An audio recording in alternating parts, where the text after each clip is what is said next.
This is the Made for Success podcast, and this is Chris Widener, speaker and author of over 15 books, including the New York Times and Wall Street Journal bestseller, The Angel Inside. The Made for Success podcast will help you turn your potential into performance, succeed in every area of your life, and achieve your dreams. And now, enjoy the show. My guest today is Brian Tracy, one of America's leading authorities on the development of human potential and personal effectiveness. He's a dynamic and inspiring speaker addressing subjects of personal and professional development to companies such as IBM, McDonnell Douglas, and the $1 Million Roundtable. He teaches seminars on leadership, self-esteem, goals and strategies, creativity, and practical ideas to get results fast. He's authored many books, including Turbo Coach, $1 Million Habits, and the 100 Absolutely Unbreakable Laws of Business Success. Welcome, Brian. Thank you, Chris. Good to have you here. Thank you. It's a pleasure. Yeah. One of the things I wanted to ask you about, knowing you were going to be on the show, I got a whole list of things that I wanted to talk to you about. Secrets of Self-Made Millionaires. And I know that that's one of your major courses of research. What are some of the secrets of self-made millionaires? The people who start with nothing, like we've been talking about, and they end up at the end with a big stash. They become millionaires. Yeah, millionaires. Yes. What are the secrets of that? My book, The 21 Success Secrets of Self-Made Millionaires, has just 21 qualities, and I won't give you all of them. Sure. But they're very simple, and lacking the absence of any one of them can be fatal. I say, first of all, dream big dreams. Mm-hmm. I found that the number one reason that people do not become wealthy is because it never occurs to them that they can become wealthy. It never occurs to them. And so they never say, hey, I can become wealthy too. Because if you've been brought up in a poor background, if you associate with people who don't have much money, if you've been broke or have too much money at the end of the money for too long, it'll never dawn on you that it's possible to do it any other way. You fall into a negative comfort zone. The number two reason that people don't become successful is they never make a decision to. They say, oh, I'd like to, and I want to, and I hope to, and I wish to, and so on. But they don't make a decision, because if you make a decision that, by gum, I'm going to do it, and you'll find that every successful person is a decisive person. At a certain point, they said, all right, I'm going to do it. I'm going to get in. Here in Texas, they have this great card game, Texas Hold'em. Yeah. Texas Hold'em. Now, in Texas Hold'em, which is one of the most popular games of all, there's that point in Texas Hold'em where you go all in. Yeah. All the chips into the middle. Now, it can be because you're down to your last few chips and you have no choice because you can't match anybody else, or it can be because you've got a great hand, but you go all in. They don't play Texas Hold'em in any other country in the world, because in America, we go all in. If we make a decision and we go all in, and if we lose it, then we pick ourselves up and try it again. So the first one is they never occurs to them. They don't decide to, and then if they do decide to, they procrastinate, and they say, well, I'm going to, but not yet. They say, first of all, I'm going to take a brief vacation to a wonderful fantasy place called Someday I'll. And so they go to Someday I'll. Someday I'll give that a chance. And someday I'll read that book. And someday I'll set some goals. And someday I'll live within my means and save some money and so on. And so they live on Someday I'll for the rest of their lives. And so it goes on like that. So I say, dream big dreams. And just remember, and I finished a talk to 800 people just last week. And I was talking to them about the strategies of successful entrepreneurs. And at the end, I said, remember this, 5% of adults in our society are going to become millionaires. But we don't know who they are. We know that of any 100 adults walking around today, at the end of their, or halfway through their career, 5 will be millionaires. But because of the uncertainty principle, we don't know just exactly which ones they are. I say, so let's take this room, and let's say not 5% of the people in this room, let's say 100% of the people in this room are going to be in the 5%. So I want you to just say these words, I am a millionaire. Everybody said it, I am a millionaire. And good, now, from this moment on, make that come true. Make it come true. Decide to and take action on it. And everybody's really happy with that concept, because it never occurred to them to think, I'm a millionaire. And they probably felt uncomfortable the first time, or the first 5 times that you had them say it. Yeah, and then I said, remember, everybody who's rich today was once poor. Everybody's at the top was once at the bottom. And nobody's better than you, and nobody's smarter than you. So there's 100,000 ways that you can become millionaires. I said before, we have 8.2 million millionaires. That means we have hundreds of thousands and millions of men and women who started with nothing and become millionaires. So if all of those people can do it, hundreds of thousands and millions of them can do it, then so can you. Just make a decision. And if you took it all away from them and redistributed the wealth to everybody, which some people would love to do. Yeah. You and I wouldn't agree with that, but just scan it all out. Give it 20 years, 30 years, what's going to happen? Give it 1 or 2. Give it 1 or 2 years. Yeah, exactly. It's all going to gravitate right back to those people who learned how to do it. Yeah, it's like in Russia, they gave away state companies, and some countries they will. What's the word I'm looking for? They will nationalize Yeah. Or denationalize. They'll take a state bank or a state railroad and they give out shares to everybody. Within a year or 2, most of the shares are in the hands of a few people. They've bought them all up. You were talking about tilting the world on its axis.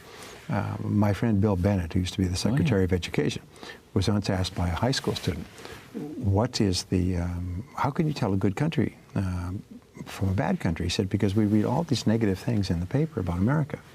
Right now, America is the most prosperous country in the history of the world. There's more economic opportunity, more possibilities, greater longevity, faster levels of growth, lower levels of unemployment, higher levels of home ownership, and more possibilities than any other country at any other time in human history. This is the best country. This is the dream. This is the golden age that man has dreamed about for years and years and years.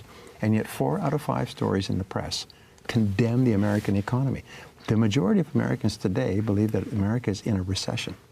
They say, oh, I'm doing really well, but just read the papers. America's in a recession. It has never been better. Anyway, so they asked Bill Bennett, the student asked Bill Bennett, how can you tell if a country's a good country or not with everything we read? He said, well, it's very simple. He said, you use the gate test. And what is the gate test? He said, you just raise the gate and watch which way the people go. Exactly. Isn't that great? Yeah. That's what you were saying about tilting the axis. Yeah.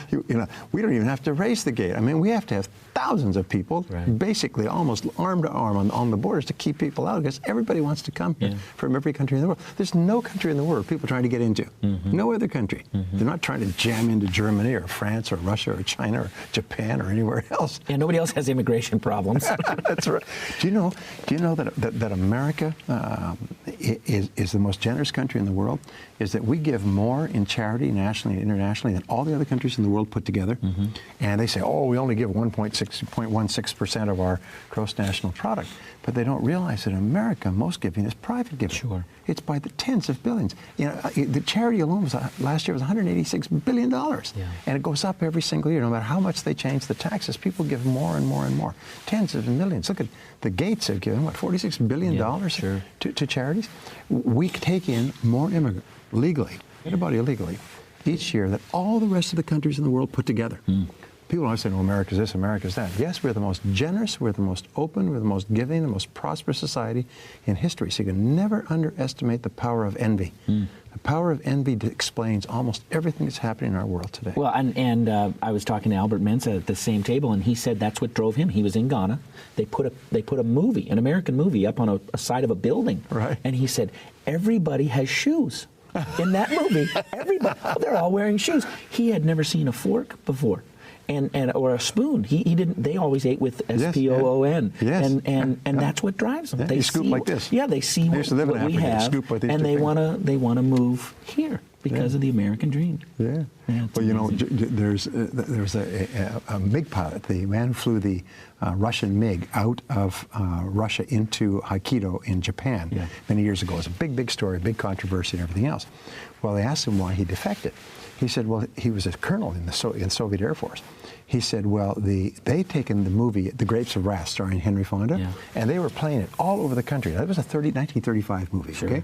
They were playing it all over the country as though this was an actual depiction of America today.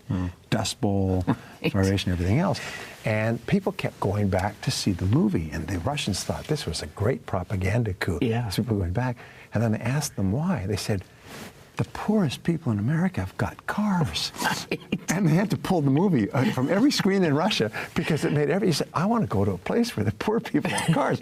I have a good friend from India who was talking to a friend of his. He's an immigrant here, very successful. He's talking to a friend of his in India. He said, all I want to do in my life is go to America. He said, why? He said, I want to go to a land where the poor people are fat.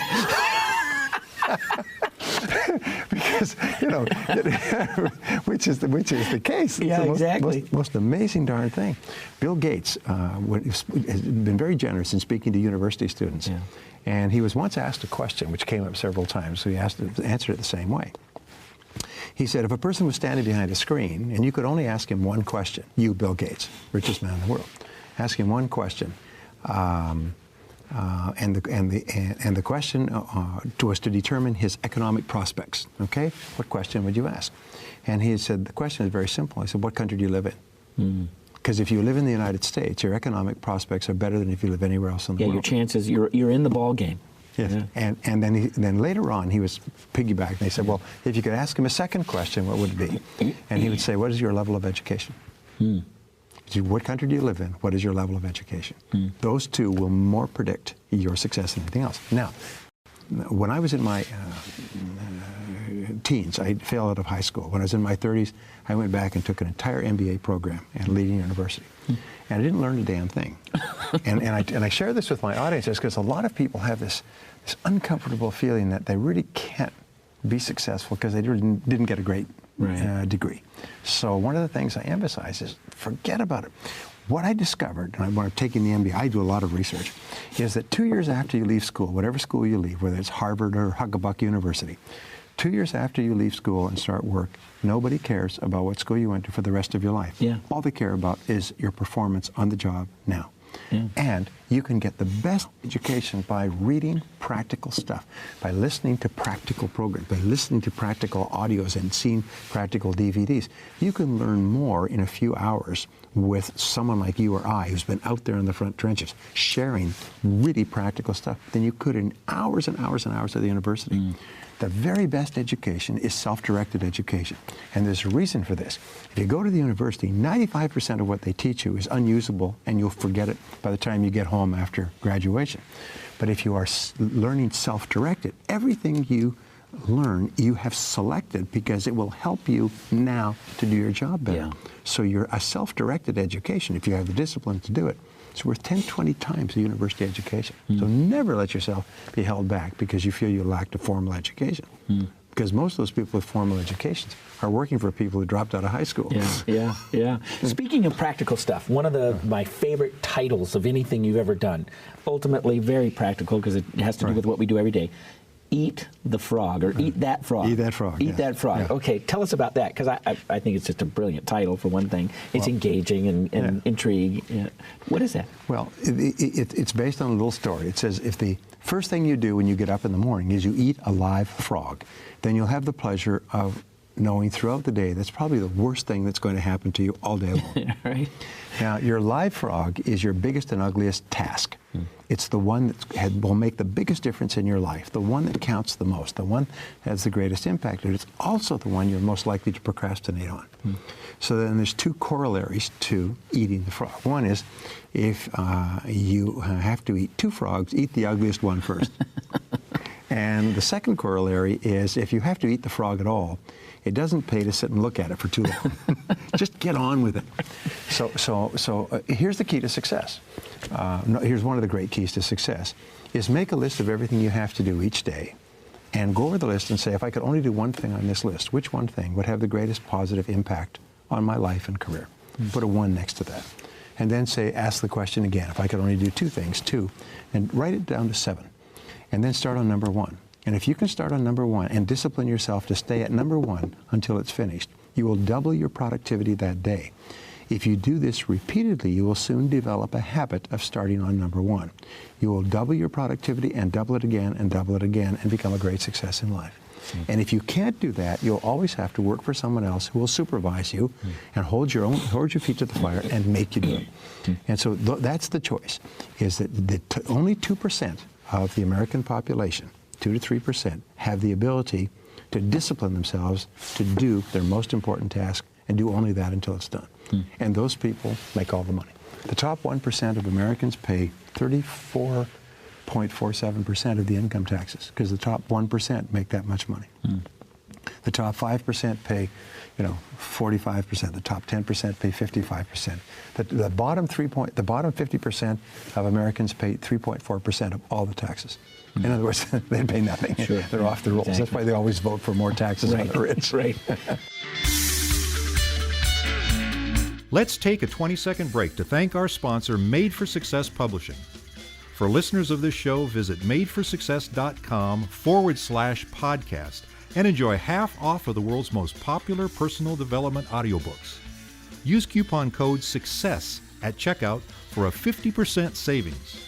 Now, back to the Made for Success podcast show. So I want to talk about another one of your programs, which is, Right. I'm guessing it's probably your best-selling of all time, Psychology of Selling. Is that? Well, the Psychology of Selling is the best-selling audio program on sales in the history of the world. Right. It's not my best-selling because my Psychology of Achievement has sold even more. Oh, it is? Okay. But Great. Psychology of Selling has been a top seller in 16 languages in 24 countries. Wow. And it's the best seller in the English language. Outsold all other programs ever produced put together. More people have become millionaires listening to Psychology of Selling in sales than any other single influence. So it's really good. So tell me the principles that are behind that. Obviously, it's a multi-CD program, but what are the basic principles of the Psychology of Selling? Well, the starting off principle is this, is that top salespeople have high self-esteem, which means they like themselves and respect themselves and value themselves. The word is they feel comfortable in their own skin. And when you genuinely like yourself, you're not continually preoccupied with what other people might think of you. You just like yourself. So therefore you like other people. And the more you like other people, the more they like you back and the more they want to buy from you and recommend you to their friends. So that's the starting point of the Psychology of Selling, is that 80-90% of your success is going to be determined by how well you get along with others, by how much they like you. Because there's a factor that says that people will not buy from you unless they like you and trust you. And it starts with liking yourself. Yes, it starts with liking yourself. What if you don't? Well, I mean, there are people out there who they don't, and maybe it's self-confidence. They don't feel confident about themselves. They're unsure of themselves. How do you get that? I mean, it's not something that you go, well, today I'm going to like myself. Okay. Where do you start? One of the things we teach people to just say continually throughout the day, like lifting weights, just keep saying, I like myself, I like myself, I like myself, I like myself. And then we say, make other people like themselves. Now, the way that you make other people like themselves is you make other people feel important, which is what Dale Carnegie wrote 75 years ago, is just make people feel important, make them feel appreciated, thank them, congratulate them, praise them, admire them, be a nice person, don't argue with them, just be a genuinely nice person. The number one word to describe the highest paid salespeople in every field in America is he or she is a nice person. Why do you buy from that company? Why do you buy from that person? Well, he, she, they're nice people. But what about with the product? You can get it cheaper somewhere else. Get better. Yeah, I prefer to go there. They're nice people. Yeah. They're really nice people. They treat me well. When I phone up, they always treat me well. When I have a problem, they treat me well. So you find that your most successful people are nice people. But that niceness is a genuine expression of their self-esteem. So let's say a person starts off with low self-esteem, as I did, as you did, as everybody does. All right. Well, self-esteem is like physical fitness. It's a form of mental fitness. How do you become mentally fit? Well, what we find is that self-esteem comes from feeling that you're valuable, feeling that you're a winner. So how do you feel like a winner? Well, you win. And how do you win? Is you set goals, and you make plans to achieve the goals, and you work on your major goals each day. And each time you take a step toward achieving a goal that you set for yourself, you like yourself, you respect yourself. Your self-confidence and self-esteem goes up. And when you accomplish a goal, you get a surge of self-esteem. Your brain releases endorphins. You feel happy and elated. You like other people. You know, when I'm in love, I feel 10 feet tall. You know, everybody loves a lover. Remember that song? Yeah. Well, that's when you're successful, you feel wonderful about yourself. And that's why they say the very best time to make a sale is right after having made a sale. Because when you make a sale, you get this rush of endorphin. You feel happy. And when you go in to see another person, the person has not changed, but you've changed. Yeah. You're more positive, you're warmer, you have more energy, you're more enthusiastic. People just love to be around you. And sometimes you can get into a role where you make several sales in a day. At the end of the day, you're just racing because you're having so much success. So do you think it's incremental that everybody starts here, and you would never feel comfortable in a room full of billionaires, but then you make $100,000, and now you're saying, hey, I feel comfortable around these people that make $100,000, and then pretty soon I'm a millionaire. And now is it just a matter of getting ourselves to the next level and feeling a sense of belonging there? You know, there's one of the laws. I have a whole lot of laws. In one of my programs, I have something like 100 laws of success. One is called the law of incremental improvement. The law of incremental improvement says nobody leaps from average to superior. It's one step at a time. And everybody who is successful is impatient. So they say, I'd like to be wealthy. Well, when? Now. Well, or yesterday. Okay, you've made the decision, but be prepared to put in the time. I say get to the top of your field, you must become very good at what you do. This is one of the secrets of self-made millionaires. First of all, they have big dreams. Second of all, they accept responsibility. Third of all, they commit themselves to becoming excellent at what they do. Fourth of all, they set clear goals, have a clear sense of direction. They constantly upgrade their skills. They're teachable, they learn. So we say to be in the top 10% in your field, you're going to have to be in the top 10% in your field, which means you're going to have to become very good at what you do. There's no average, there's no high pay for average performance. And so how long does it take to get into the top 10%? There's 50 years of studies on the subject of mastery. How long does it take for a person to achieve mastery? Average 7 years. 7 years and 10,000 hours of hard work. And you and I are our speakers. And one of the things when I started off speaking, I would see other speakers who spoke so fluently and fluidly and beautifully. You have some of them on this show like Zig Ziglar and Dennis Waitley. And I thought, wow, these people are so competent. They're so smooth. Their timing is beautiful. And of course, when you start off, you're rough and you have good ideas and enthusiasm, but you're unpolished, as they say. Well, then I learned something very valuable, is that success in speaking comes from the number of hours you speak. If you speak a few hours a year, it'll take you a lifetime. You'll never be good. If you speak like the professionals do, 100 talks a year, average of 3 hours a talk, 300 to 500 hours a year. After 10 years, you've done 3,000 hours. After 20 years, you've done 6,000 hours. And nothing replaces the hours on your feet in front of a critical public audience. Sure. Well, it's the same thing in speaking. It takes about 7 years before you have spoken enough so that you're really good. Selling, diesel mechanics, neurosurgery, dentistry. Takes 7 years. Law, accounting. Takes 7 years. And when I first heard that, someone said, it will take you 7 years to master your craft. I had been in it for about 3 years. And I said, no darn way, not 7 years, not me. I want them all. Took 7 years. Yeah. So people say, if you want to be one of the highest paid salespeople in your industry, it will take 7 years. That's not just 7 years of doing the job. You've got to be reading, studying, practicing, starting earlier, working harder, staying later. I mean, you have to put it in if you want to achieve mastery, because there's a lot of competition out there. People say, oh, gee, 7 years. I mean, 7 years from now, I'll be 7 years older in 7 years. I'll be 38 in 7 years. So I asked this question. I say, really? I said, now tell me, how much older will you be in 7 years in any case? Yeah. And it stops them. I say, the only difference is, are you going to be earning an average wage, or are you going to be at the top of your field? Are you going to be average like most people, or are you going to be one of the highest paid people in America? The time is going to pass anyway. It's one of the great success principles. The time is going to pass anyway, so get on with it. Because one of the biggest regrets we have in life is I put off getting on with it too long. If I had just put my head down when I was 25, I would be at the top of my field today. Well, you can't change the past, but you could change the future. So start now. Some people just decide at the age of 50, by gum, I'm going to be one of the top people. Now, fortunately, they don't have to spend 7 years because they've got a lot of investment and 2 to 3 years of hard work, and suddenly they're earning 10 times what they were earning before. Because some people don't realize how close they are to breaking through. So one of the things I love about you, Brian, is you always have something new. You're always reading something. You're always bringing some new statistic. What is exciting to you right now? What are the things that are fascinating you, that you want to do more research on, that you're learning about, that you see as our immediate future? What are you learning and growing with right now? Well, I study in a variety of areas. I study politics. I study economics. I study business. I study spiritual things, history, and so on. My big thing right now is the centrality of entrepreneurship to every society. And what I've concluded, and I've started to write extensively on this, is that the rate of new business formation in any society determines the health and prosperity and growth and opportunities and future of that society. So prosperous societies have high rates of competent new business formation. And poor societies have very low rates. Corrupt societies have terrible rates. Our friend from Ghana will tell you it takes 6 to 18 months to start a business in Ghana. It costs thousands of dollars of corruption and bribes.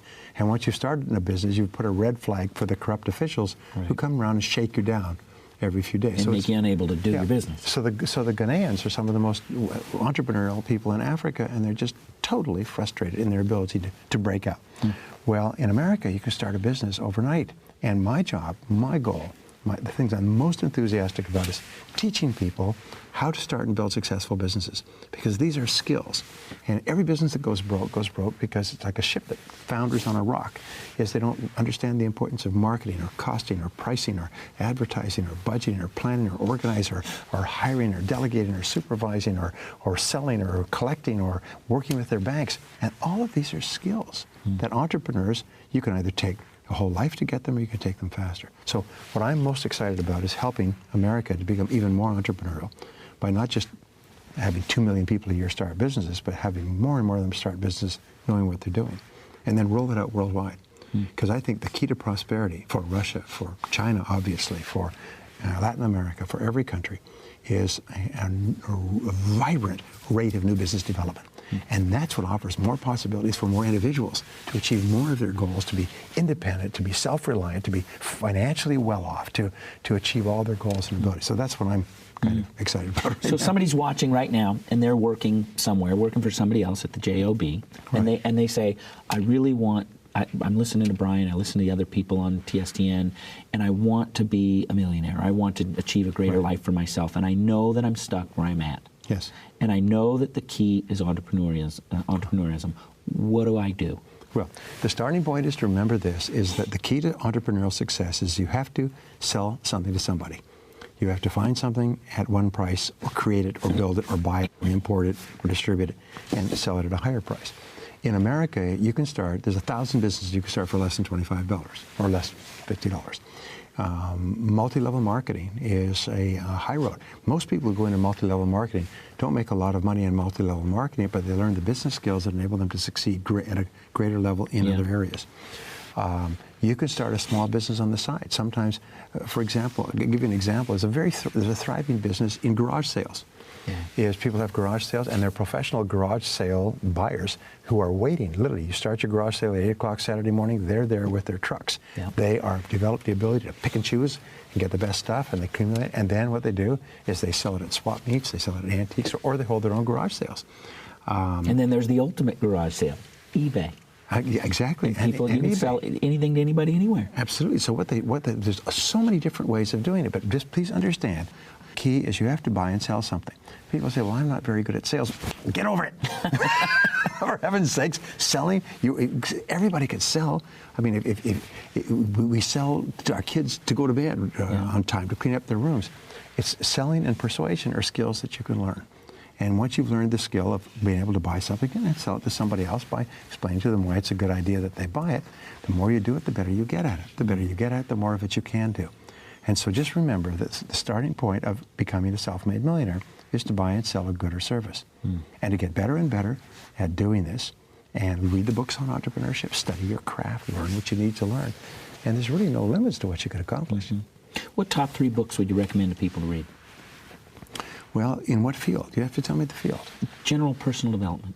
General personal development. In personal development, I would recommend my book, Maximum Achievement. Okay. Many people say it's as good or maybe the best ever written. It's different from any of the other success authors and builds on top of it. In terms of selling, I would recommend Advanced Selling Strategies, my book on selling. In terms of business in general, I would recommend The Practice of Management by Peter Drucker. In terms of spiritual development, I would recommend the book The Sermon on the Mount by Emmett Fox. In terms of economics, I'd recommend Ludwig von Mises. So in history, probably A.J.P. Taylor. There's every single field. Yeah. I love the idea of reading books because you get to sit down with people who you'd never be able to sit down. Now, granted, we're not sitting down across the table from them, but we're able to hear their ideas and hear their thoughts. And I don't think people get that. No. What is the importance of books? Here's a couple of points. First of all, you have maintenance reading and you have growth reading. Maintenance reading is magazines, newspapers, newsletters, emails, internet, all that stuff. Is maintenance reading that keeps you current with your field. It does not help you advance, but it keeps you current. You have to do that, just like eating the right foods. Growth reading only comes from books. Is when you read books that you actually deepen yourself. You actually expand your wisdom and knowledge. You get things out of books that are almost impossible to get out of any other shorter source. But the second thing is audio listening. My whole life changed when I discovered audio listening. And the average person who drives 500 to 1,000 hours a year. That's enough to get the equivalent of a university education every year, just listening to really good audios on your business, on sales, on relationships, on health, on time management, on goals, and so on. You can become one of the smartest and highest paid people in the world just listening to audios. And then, of course, watching this program and watching DVDs that have experiences that you couldn't get without paying large amounts of money and traveling great distances. So if I were to give the big three for me for success is, number one, take responsibility. Number two is write goals, make plans, work on them every day. And number three is dedicate yourself to lifelong learning. Because you can learn anything you need to learn to achieve any goal you can set for yourself. That's good. I wanted to get to $1 Million Habits, so let's just get to $1 Million Habit. Give me the $1 Million Habit, because I know that's another thing you study. I will give you just a double. Is decide what you really, really, really, really want in life, financial independence, and then make a decision that you will persist until you succeed. You will never give up until you achieve it.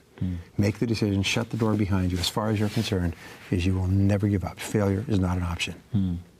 Well, just like your books and your audio programs, sitting across the table from you has been fascinating, and I appreciate you being here with us. Thank you, Chris. Thanks.